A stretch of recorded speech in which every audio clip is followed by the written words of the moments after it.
What is up, everyone? My name is Mr. J, and today I'm bringing you another Digi match. This should be match 3 of the Black Royal Knight series. After this match, I will do a deck profile / analysis. I am missing one video though, so it might come out before the Red Hybrid. So this is against Hexeblaumon. I'm gonna go ahead Digivolve Gatsumon and then go into Dark Tyranno to choke him at 1. So George plays 2 decks. He plays Red Hybrid and the Hex deck. So now he's playing Hexeblaumon. He's gonna go into Gomamon.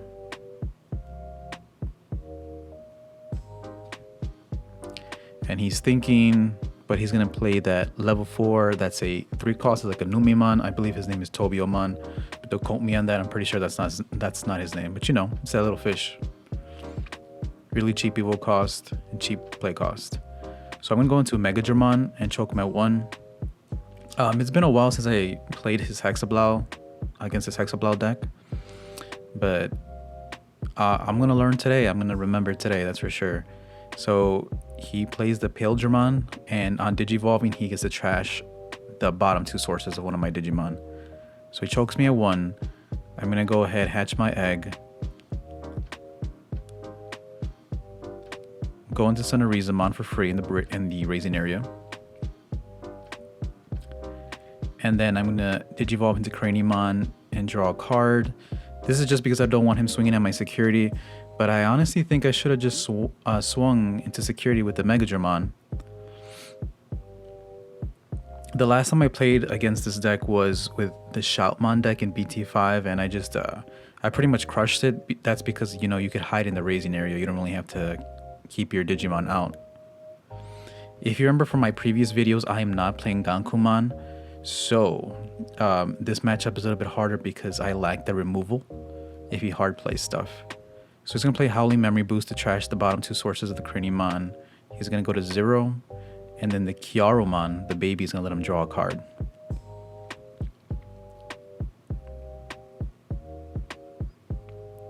And it's going to go ahead, swing with the fish. Hits an Alphamon in security, so he cannot attack with the Paledramon anymore. And I'm just letting him know, yeah, because I have an X antibody or a Royal Knight. Craniumon is a Royal Knight, so it stops his other Digimon from attacking. Yeah, because of the Howling Memory Boost, he can't really, my Craniumon can't block for that turn. So he's going to play the Gomamon and pass turn. And so I'm thinking here, in hindsight, I think, like I said, I should have just rushed him down.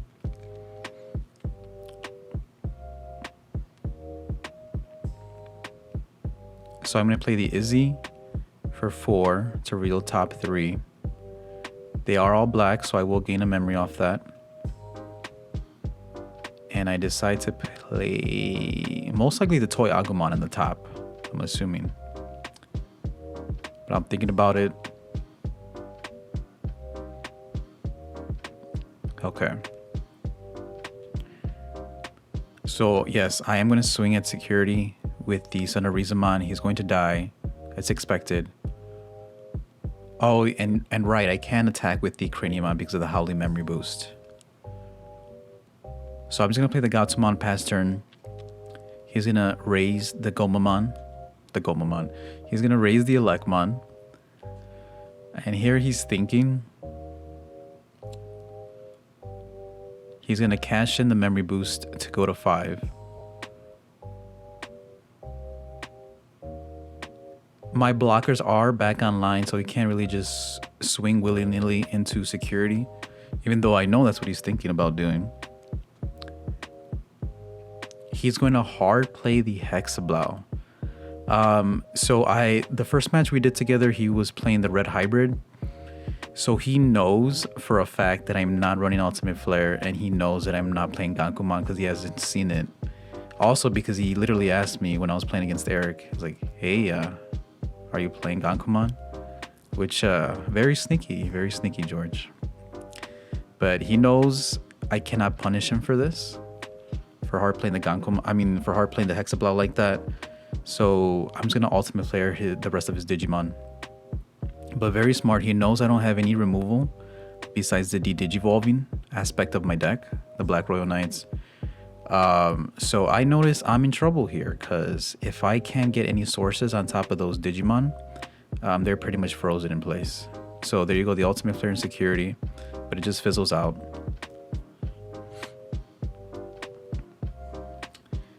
And I think at this time I was like, man, I feel like I'm playing Yu-Gi-Oh again. Because I just remember, it's been a while, but I remember playing Yu-Gi-Oh with like all the floodgates. Like if you were playing Sky Striker and your opponent flipped over Imperial Order, like this is what it feels like right now.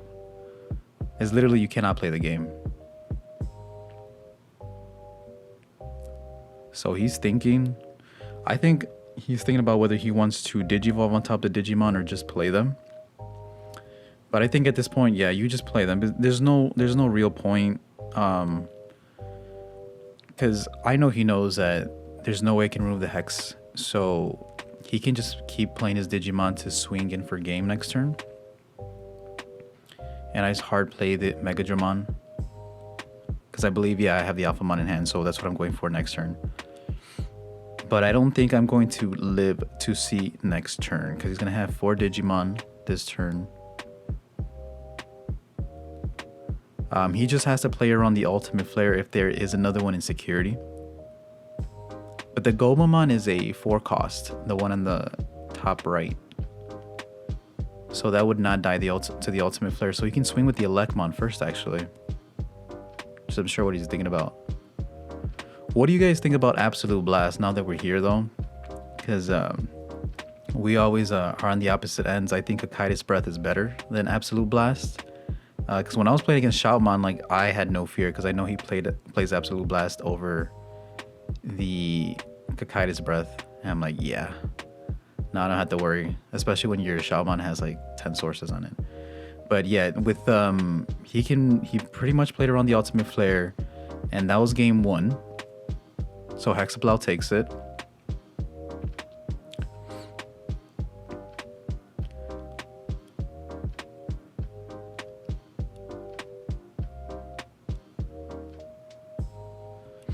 So this was the game where I really saw some of the weaknesses of the black deck in particular, especially the way I built it.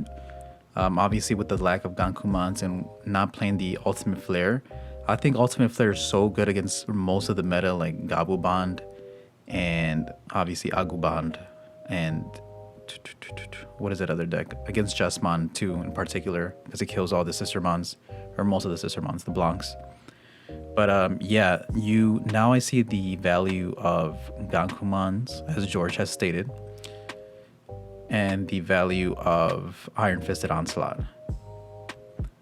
So he's gonna go ahead and promote his Koilamon. And I think he's just gonna do the same thing he did last time.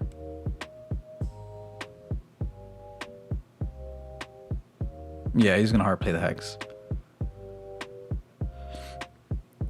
But yeah, I honestly got PTSD from Yu-Gi-Oh! And I'm like, dude, these damn floodgates, dude. I hate floodgates. It's very interactive gameplay, by the way. Just so you guys know. Very interactive.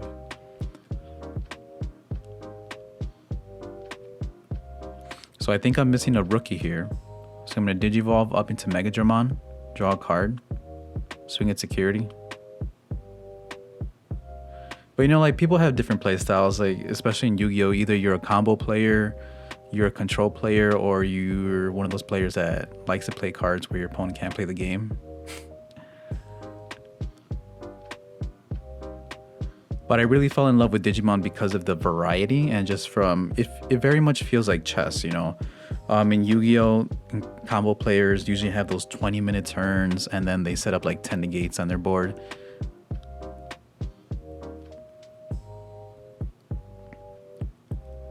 So he's going to go into his Elecmon in the Raising.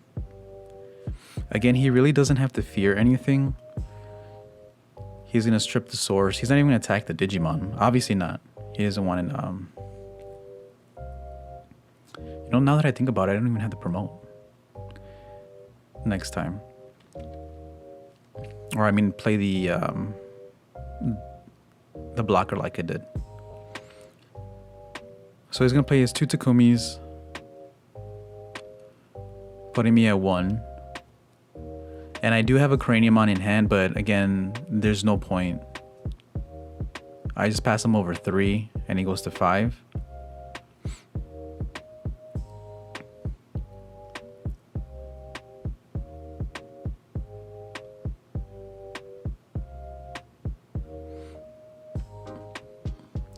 So he's thinking here if he wants to promote or not.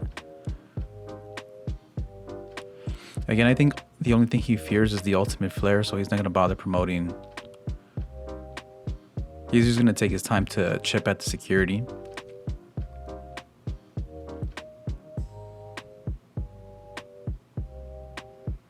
Yeah, we do see that he has a couple more Hex in hand just in case.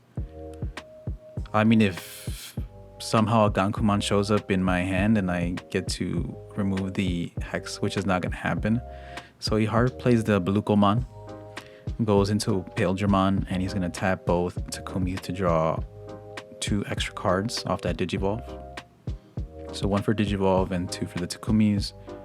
I draw for turn, and I'm just looking at my hand, and I just scoop it up. So I know there's nothing that's going to save me, and yeah, there's no point in waiting, spending an extra 10 minutes for him to, you know, chip away 3 more into my security and then attack for game. So scoop it up.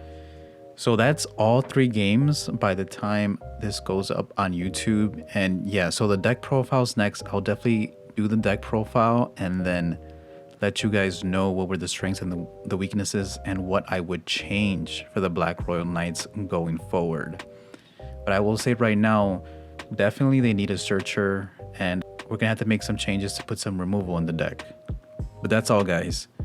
Like and comment, what did you think about this matchup? Stay tuned for the deck profile for Black Royal Knights. My name is Mr. J. Thank you all for watching, and I will see you all next time.